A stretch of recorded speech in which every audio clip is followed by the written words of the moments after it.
Good morning, good afternoon, good evening, good night to whomever, whichever, however, wherever way you shall be watching this video, if you should choose to watch this video. And if you choose to watch this video, I appreciate you tuning in, sticking around and listening to what I have to say for this short period of time.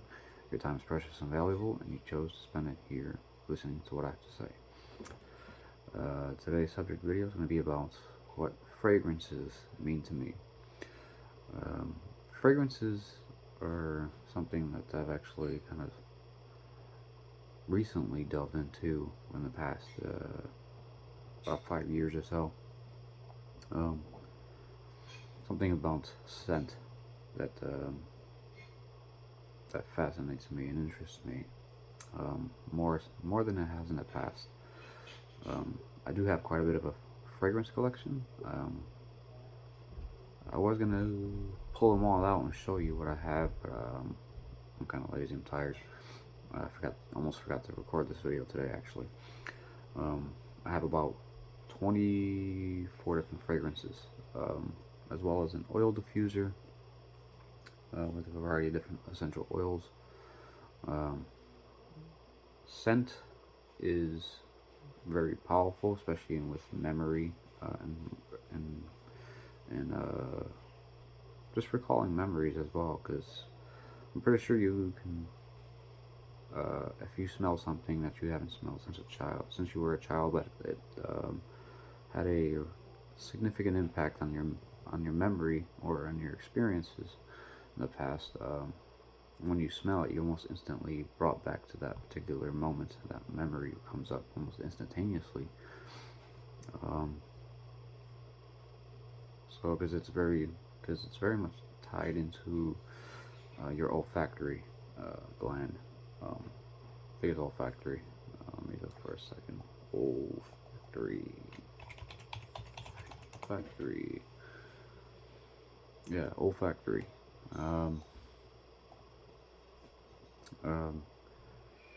Also, it's used for, could be used for therapeutics. Could be for massaging, sleeping,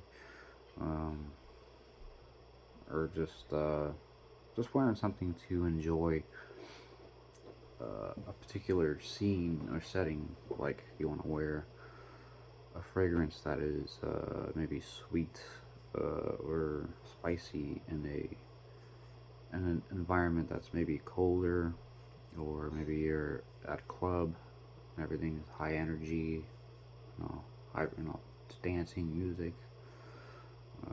Probably might be more predisposed to wearing like a warm cinnamon spice kind of fragrance, or something sweeter like an apple based fragrance, tonka bean, that kind of stuff.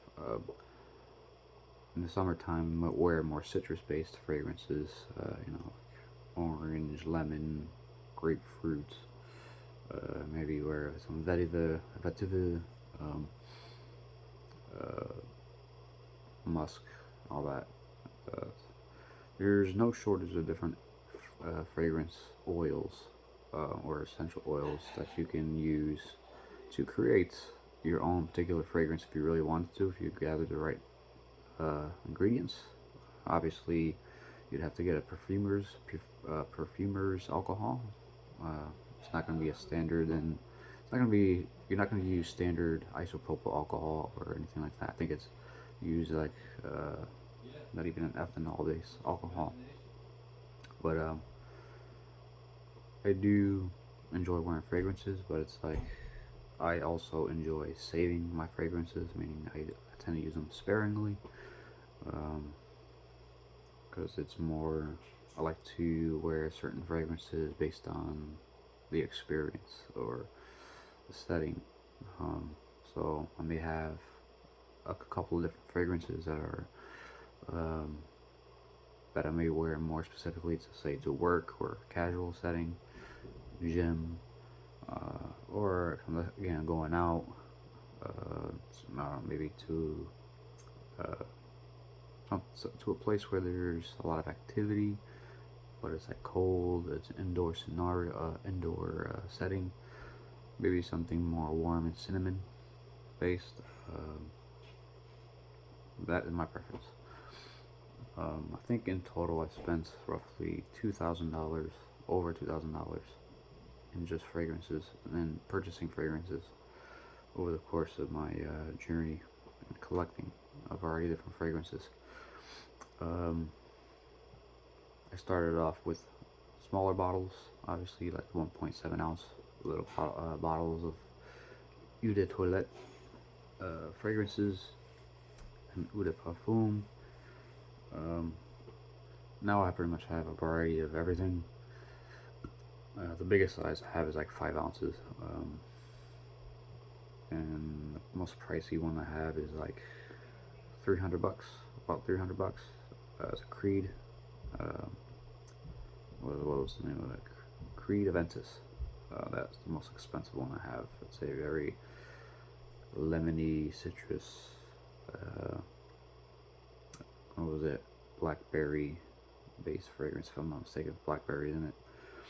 Or yeah, I think it's blackberry. It's a very unique fragrance. It has it's pineapple, blackberry. I can't remember it. It's been a while. I wear that I wear that sparingly, because it's expensive. So I'm very selective when I choose to wear it. Also, I do tend to try to do a bit of climate control, so to speak, or temperature regulation with my fragrances, meaning I keep them out of the sunlight. I try to prevent them from getting too hot or too cold. If you keep your fragrances exposed to sunlight and UV, it can shorten the lifespan of your fragrances, meaning it won't smell the same. I mean, smell off-putting, or you don't want to freeze them, obviously. You want to kind of keep them just below room temperature, maybe like 50 degrees, 40 degrees. You can use like a wine cooler, a modified wine cooler. Something I want to get more involved in again, fragrances. But yeah, fragrances are a staple, part of my personality. It wouldn't happen any other way. I may pick up something else in the future. May pick up 1 or 2 in the future, probably within a month or so. But yeah, fragrances are nice. I like smelling different things. I like unique smells, just like pretty much how I like to try different foods. So I would say my palette, for my nose palette, if that makes sense, is pretty diverse. I'm pretty open-minded when it comes to trying new fragrances, obviously. I don't like anything too pungent. I've kind of gotten used to frankincense and myrrh and musk. Wasn't a big fan of frankincense in the past, or myrrh, but it's kind of grown on me. I guess it just depends on the composition, on what's mixed with it, and which I can better tolerate it. It's kind of like with certain foods. There may be certain foods that you wouldn't have by itself, but if mixed with something or combined with something else, it's palatable. But yeah, so that is today's subject video, and I appreciate you tuning in and sticking around listening to what I have to say, and listening to me talk about fragrances. Hopefully you like fragrances as well, or just like smelling unique scents, not really off-putting scents. But yeah, thanks for tuning in. Remember that you are cherished, you are loved, you are valued, you are appreciated. You mean the world to yourself, you mean the world to others. If you're going through something rough, you know that it'll get better. Just hang in there, take it little by little, day by day.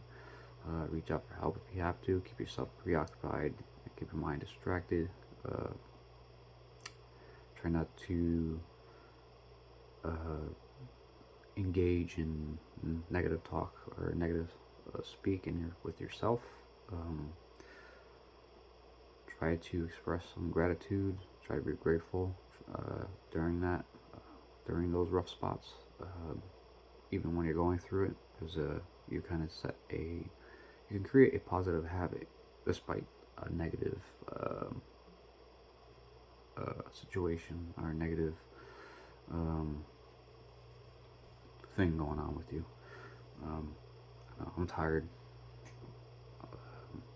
That's why I'm not like speaking very clear and concise and coherently, well, at least with confidence, so to speak. But yeah, thanks for watching. Hope you have a great remainder of your day. And I will talk to you tomorrow.